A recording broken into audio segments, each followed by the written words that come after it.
Being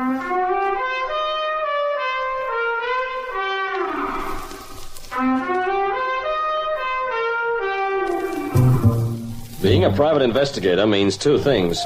You can be sure you'll run into trouble, and you can never be sure you'll get out of it. Not much you can do about it, I guess, except, like Julie always says, walk softly, Peter Troy.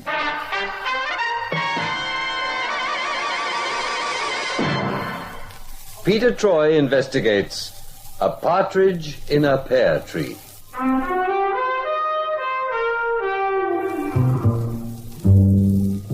The guy who said that offense is the best defense is a nut. At least he is in my book. If only for the reason that I've tried this system many times with Julie, my secretary. And all that happens is that I get a bigger thrashing, verbally, that is. The trouble is that women seem to know when a guy's bluffing. And that's not hard to understand, since when a guy takes on an argument with a doll, he must be bluffing. Because he can't be expecting to win, that's for sure. There was the time, for instance, when Julie trapped me in Joy Lander's apartment. Oh, but I'm getting a little ahead of myself. If you're going to stick with me in this one, you better hear the whole gruesome story from the beginning. The beginning was about 3 months before that, in Emile Flavel's charming restaurant that he calls Chez Emile. You know, Pete, we should come here more often. It's a lovely place to eat. Yeah, that is, as long as you want to work for me for nothing. A meal here each week would just about cut out your salary. Well, that reminds me about my salary. Now, Julie, let's not talk about money. Nasty, dirty stuff covered in germs. Oh, come off it, Pete. Not even a germ could live comfortably on the money you give me. Now keep your mind on the more important things in life, Julie, like good health and happiness. What's the good of happiness? It can't buy money. I seem to have heard that before. Well, of course you have. You try it out on every new client. Occasionally, you even get a laugh with it. Mainly with clients under 10 years old. Very funny. Look, all this talk about money. I tell you, you get money, you get problems. Huh? You take Emile Flavel, for instance. He's a wealthy guy. He has restaurants, business interests that make a list as long as my arm. Your arm or mine? Well, I don't know. Let's say your arm. I don't want to exaggerate. And you think Emile is worried? He's sure to be. Worried about being robbed, swindled, taken down by everybody. Now, that's the kind of worry he's got, I'll bet you. Oh, well, here he comes. Let's ask him, huh? Peter Troy, my good friend. And Miss Julie, how are you both? Hi, Emile. Good evening, Emile. We're both fine. We've had a lovely meal. Oh, but of course. If you did not have a lovely meal at Chez Emile, then it would be strange. Your charm, Emile, is exceeded only by your modesty. We were just talking about you, Emile. So? Oh, I am flattered. Well, Pete says that because you're a very rich man, you must also be a very worried man. No, worried. Oh, but you're right. Worried sick. Uh-huh. Yes, but yes, it is my apartment. I have the decorators coming. I cannot make up my mind yet. Make up your mind? About what? Whether to have the walls done with the blue watered silk or with the chartreuse velvet.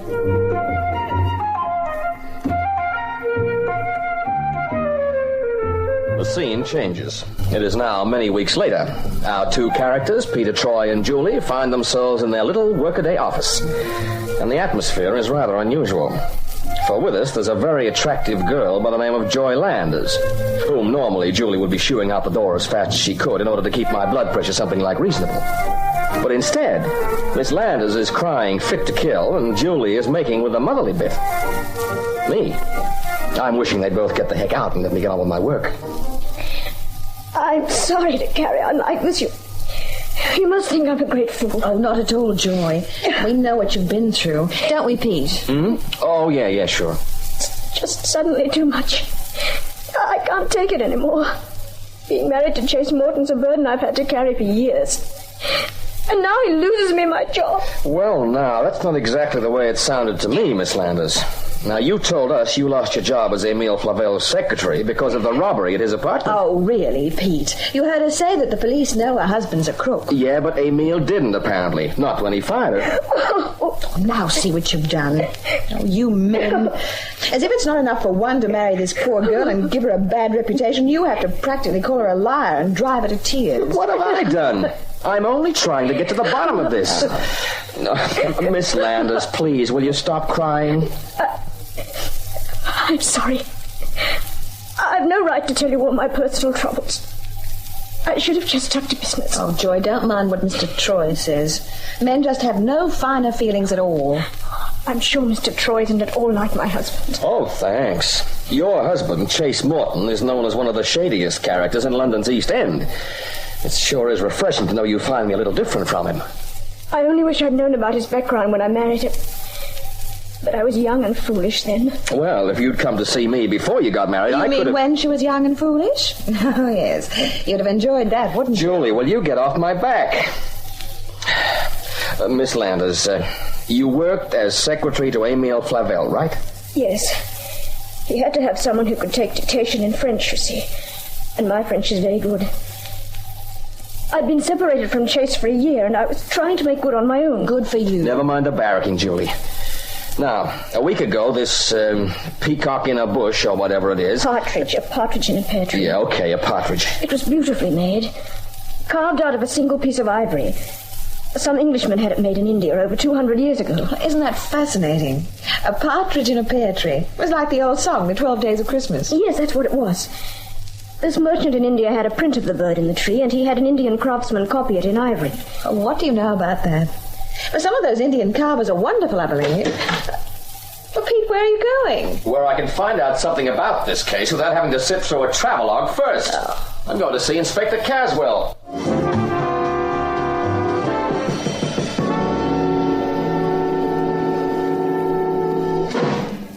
No, I'm not handling that case, Troy. Tell me, how do you like my new suit?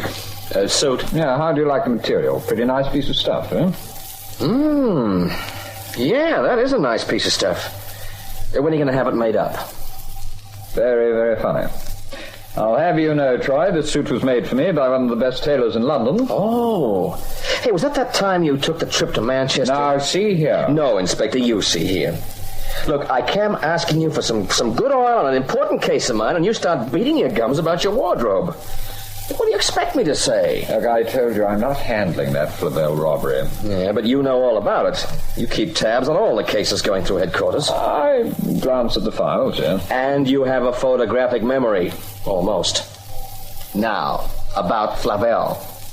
A valuable ornament, practically priceless in view of its age, was stolen from his apartment last week. The partridge in a pear tree. Well, something in a something anyway. There was no sign of forcible entry, no fingerprints, no anything. Who had access to the apartment? Only Flavel and his secretary, Miss... Joy Landers. That's right. Your client? Just the facts, please, Inspector. Yes, I thought she would be. Very much your type. Well, it appears the only two keys to the apartment are held by Flavel and Miss Landers, or were till he sacked her. Which he did on the assumption that she'd swiped this partridge thing. Yeah, a pretty reasonable assumption at that. After all, nobody else could get in unless Flavel or Miss Landers were there to admit them. Not even cleaners and so on. Now, this Joy Landers, she's married to Chase Morton. Yes, and that doesn't do her much good. Been keeping an eye on her for just that reason. Oh? You think Chase might have been in league with her to steal the ornament? Well, it's hard to say, but it's possible, of course. That kind of theft has never been in his line, but if he had a way of selling it overseas, he could get a fortune for it. But I understand Flavel fired Joy Landers before he even knew about Chase Morton being her husband. Yeah, that's right. Oh, but you know, these Frenchmen are very impulsive, you know. As soon as we could show that nobody had broken into the place, he kicked Miss Landers out straight away. Well, why aren't you holding her? No, on what charge? We can't prove she took the ornament. But as I said, we've got our eye on her. And unless somebody can show us how somebody else could have taken the thing, she could end up in serious trouble.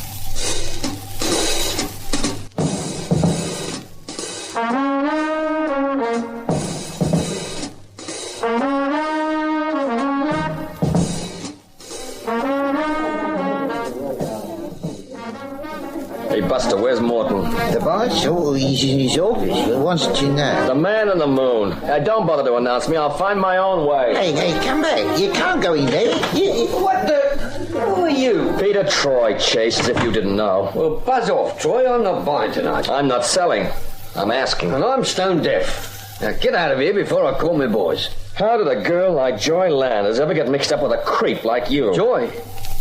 Well, that's not a very nice story. Oh, well, bet it isn't. But at least it's true, which is more than you can say for the story she tells about me. The only thing wrong with the story she tells about you is that they're not bad enough. Like the way your rotten reputation has put her in bad with the police over this Flavel job. That? What's she kicking about? She got the statue or whatever it was. Now she wants to blame me, huh? She didn't do that job, and you know it. Oh, now you're going to say I did it, I suppose. It had occurred to me. Well, you better get out of my office before something else occurs to you. Are you going to let your wife take the rap for you? Because I may as well warn you. Save your breath, Joy. The only rap Joy's taken is the one she brought herself. Everything all right, Posh? Yes, everything's all right. Mr. Troy is just leaving. See that he goes quietly.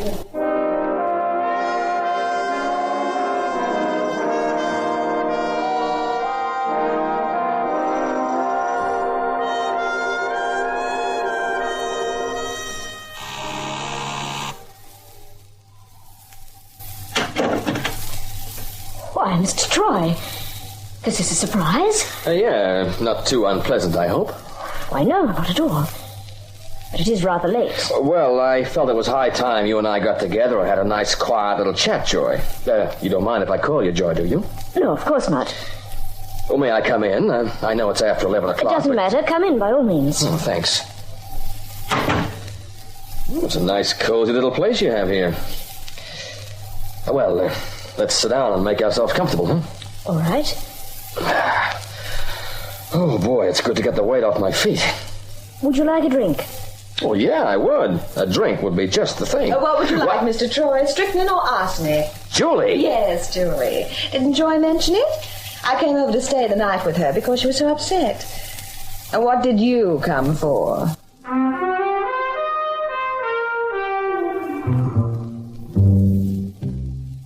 Julie is my secretary, not my girlfriend. Notwithstanding the possessive way she tries to keep me out of the welcome clutches of other women. And furthermore, I'd not come to Joy Lander's apartment for any purpose other than to try to get some sense out of her on the score of her present association with her husband, Chase Morton. But these things were but nothing as far as Julie was concerned. She was obviously determined to make the situation into one of those, aha, so I have found you out at last things. And it was because of that I decided to try that offense is the best defense bit. All right, Peter Troy, what have you got to say for yourself? I have nothing to say for myself, nothing. Ah, the truth at last. Now, never mind all that triumphant stuff, Julie. I suggest you get it through your head that I am not accountable to you or anybody else. Well, of all the nerve. So that's the thanks I get for giving you the best years of my life. The what? I slave for you every day in that grubby little office. And when I say slave, I mean slave. Julie, I now... work my hands off for you. I do work that any decent employer wouldn't expect three girls to get through. Look, slow down. I give my all to you and your tin pot work, looking out for your interests every minute of the day, keeping your files in some semblance of order. If it wasn't for me, Julie... there'd be absolute chaos in that place. And what thanks do I get for this devotion? I'm told I'm superfluous. Well, no, I didn't say that. I'm no longer necessary. I'm to be cast aside like an old coat. Well, thank you, Joy, like an old coat. Well, if you think you can get away with that... Julie, I apologize. I take it back. Oh. Well, all right. In that case, all you have to do is tell me what you're doing here in Joy's apartment at nearly midnight. Yeah, we haven't gotten very far, have we? Oh, what do you mean by that? Oh, never mind. You wouldn't understand. The truth is, I came to ask Joy some questions. Questions that couldn't wait till the morning? Well, it was a case of striking while the iron's hot. I've just been to see your husband, Joy. Chase, what for? I was just bluffing. I wanted to get his reaction to my suggestion that he was letting you take the rep for him on this Flavel job. You mean you think Chase did it? Well, he seemed to know all about it. He is a crook, but he hasn't been involved in the theft of works of art before, as far as I know. Yeah, that's right, but then he could be getting big ideas. And it's because of him that the police are watching you. Watching me? Well, yeah, didn't you know? No. At least I hadn't thought about it. Oh, dear. Now I'm being shadowed like any common criminal. Well, common criminals are seldom shadowed, Joy. It's mostly the uncommon ones. It's too dreadful. I'll never get another decent job. Oh, Pete, why don't you stop upsetting her? Now, don't worry, dear. It's not as bad as it sounds. When was the last time you saw Chase, Joy? I don't know. About 3 months ago, I think. He came to see me. Mm-hmm. Why? Well, first he said it was just that he wanted to make things up with me. Oh, the brute. Julie, please. Go on, Joy. What then? Then he said he wanted me to see that a company he's interested in got the contract to redecorate Mr. Flavel's apartment. Oh, and you agreed? Well, yes. At least I said I'd see what I could do. It seemed a reasonable sort of thing, and I was pleased to see Chase interested in legitimate business. Did Flavel give his firm the contract? Yes. It's a reliable firm, apparently. I don't know how Chase ever got shares in it. But when I suggested the name, Mr. Flavel agreed straight away. Mm-hmm. And you haven't seen Chase since then? No. He did phone me and thank me for the contract. That's all. I see. Julie, do you remember when Emile told us that he had decorators coming to his place? Oh, yes, I remember. He was worried about the material he was having the walls done with. Yeah, but he was also worried because he was taking a trip to the continent while the work was being done. That's right. We did go to the continent at that time. Hey, just a moment. We? Oh, yes, I went too. I always went with Mr. Flavel on his trips abroad.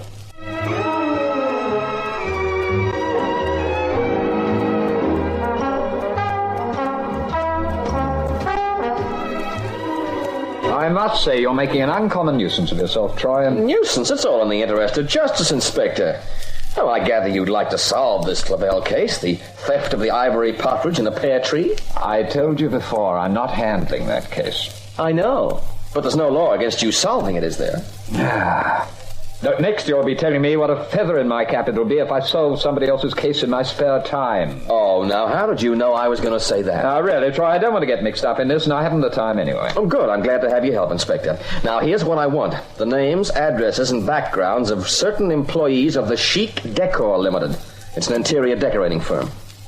What the devil are you talking about? The particular employees are the ones who worked at Flavel's apartment about 3 months ago. 3 months ago? Look, what are you getting at? The robbery isn't 2 weeks old. This particular robbery was not an off-the-cuff, casual bit of work, Inspector. No, this was planned very carefully. Even so, what's the connection with a handful of interior decorators who worked there 3 months ago? Well, now, that little piece of information is the reward you get for finding out about these guys for me. Now, come on. Work first, Inspector. Candy later.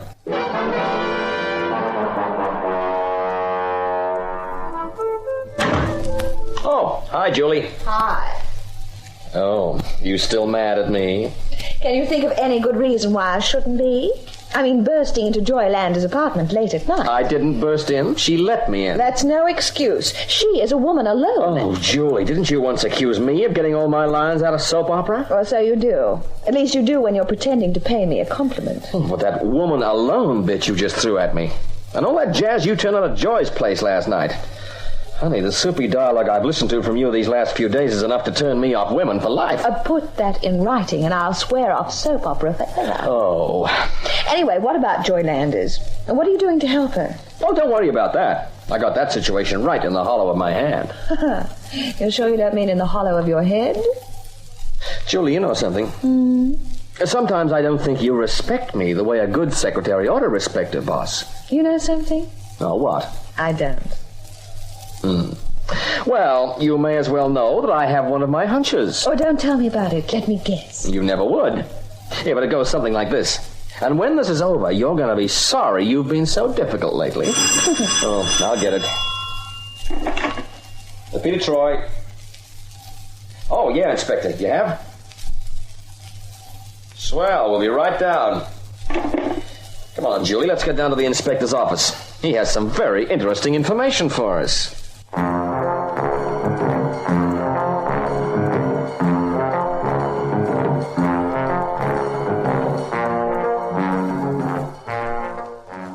You can see the men yourself if you like, Troy. Oh, no thanks, Inspector. You appear to have the whole thing nicely sewn up. Oh, what whole thing? What's happened? Well, as I've told Troy, Miss Summers, I'm not really handling this case at all. Oh, you can skip all that part, Inspector. We've been through it. However, I had a word with Inspector Burns, whose case it is, and with the information you gave us, Troy, we've made a couple of arrests. Already? It didn't take long. As soon as we got the names of the men who worked in Flavel's apartment on the decorating, we found that one of them is a fellow with a record. Decorators? Yes. But that was ages ago. What could he have to do with stealing the partridge ornament? Julie, Flavel and Joy Landers were both out of the country at the time of the decorating, right? Yes, that's so. So, since Flavel and Joy had the only two keys, How were the decorators to get in? I don't know. Unless Emile left them a key somewhere.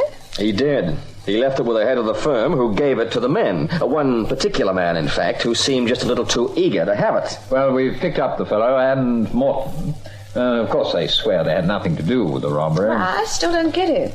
They couldn't have kept Emile's key to get into his apartment. They had to give it back. Mm-hmm. Which means they had a copy made, and they kept it, intending to use it to get into the apartment after a decent interval of time, say 6 months had elapsed. 6 months? But they must have waited only 3 months. No, Miss Summers, the truth is they're still waiting. What? Yes? Oh, is Miss Landers, sir? Oh, thank you, Sergeant. Come in, Miss Landers. What, Joy, what on earth? Hello, Julie. What are you doing here? Inspector Caswell, is it? Yes, that's right, Miss Landers. Look, I'm afraid I'm going to have to hold you for the theft of that work from Mr. Savell. What? That's ridiculous. Mr. Troy, you know I didn't do it. I told you about Chase. I told you everything. Not everything, Joy. For instance, you didn't tell me that you'd made a deal with Chase to get hold of a key to Flavel's apartment. You didn't tell me that you insisted he worked this complicated business with the interior decorators instead of getting a key from you. Well, the reason you insisted, of course, was so you could play the innocent, as you've been doing, and let Troy or some other detective track down your husband through the decorators. And you double-crossed Chase, because you stole the Partridge yourself before the time had come for him to try to get it with a key he'd had made. You're out of your mind. He did it. He's the one who had the key made. Why should you think I had anything to do with it? Well, in the first place, Chase says it was your idea. Now, we wouldn't take too much notice of that, only, you see, I took this key that Chase had made and tried to open Flavel's apartment with it. Well? It doesn't fit. It's a very special lock, and the key's not easy to copy. Now, Chase didn't know it, but he couldn't have stolen that Partridge if he'd tried. And I'm afraid that rather puts you in a spot, Miss Landers. Yeah. And if I were you, Joy, I'd make it easy on myself and tell the inspector just where the bird in the bush is.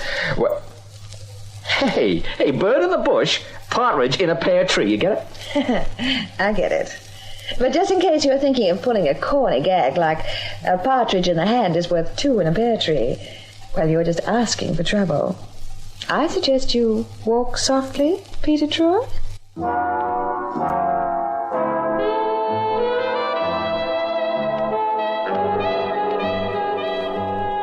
A partridge in the hand is worth 2 in a pear tree. Oh, brother, Julie's right. That's enough to get you murdered any day of the week. Anyway, it was like old times with Julie knocking my jokes like that. It's funny. After she walked out of the inspector's office, she never mentioned Joy Landers again. And I was left wondering if somehow the whole thing hadn't been a dirty trick played on me. Was she really surprised when Joy was arrested? Or did she guess it all before I did? Well, not being able to read Julie's mind, I wouldn't know. She has a mind of her own, and she keeps it that way.